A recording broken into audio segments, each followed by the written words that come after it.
Dear self, kaya pa? Alam ko na nahihirapan ka. Lalo na nitong mga nagdaang araw. Nitong mga nagdaang araw, muntikan ka na talagang bumitaw. Minsan, di mo na nga maintindihan ang sarili mo. Pakiramdam mo, isa kang naliligaw na kaluluwa dito sa mundo. Ilang gabi na rin hindi ka nakakatulog. Dahil sa kaiisip at sa kahihimutok. Kaiisip sa mga bagay gaya ng kung ano ba talaga ang daang tatahakin mo.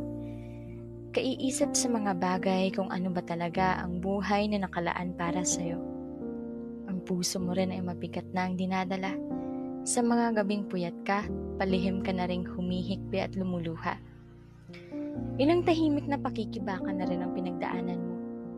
Tahimik na pakikibaka at tahimik din na pagpapagaling sa mga sugat na iyong natamo.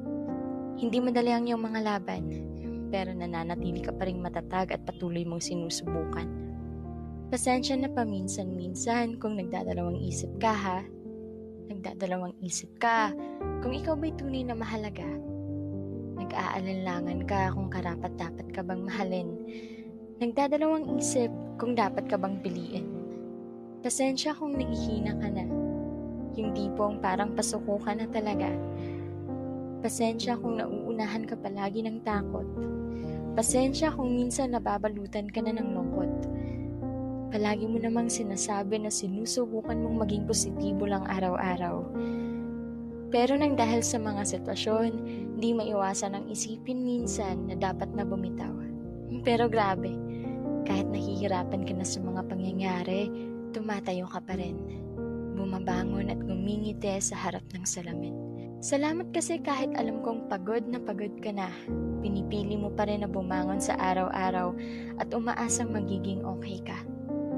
Salamat kasi di ka talaga sumusuko. Salamat kasi sinusubukan mo pa rin kahit hindi ka sigurado. Salamat kasi patuloy kang nagiging matapang.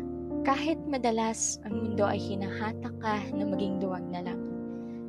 Salamat dahil naniniwala ka pa rin na pagkatapos ng ulan ay sisikat din ang araw. Salamat kasi nananatili ka pa rin matatag at di marunong umayaw. Kaya mo yan. Kahit wala mang magtanong kung ano ang totoo mong kalagayan, kakayanin at kakayanin mo yan. Alam ko naman na di ka basta-bastang susuko at patuloy ka pa rin lalaban. Lalaban ka pa rin sa buhay na to. Kahit na minsan ang buhay ay puno na ng gulo. Salamat ulit sa pananatili mo. Hanggang sa huli, hindi tayo susuko. Lubos na nagmamahal sa'yo. Ako.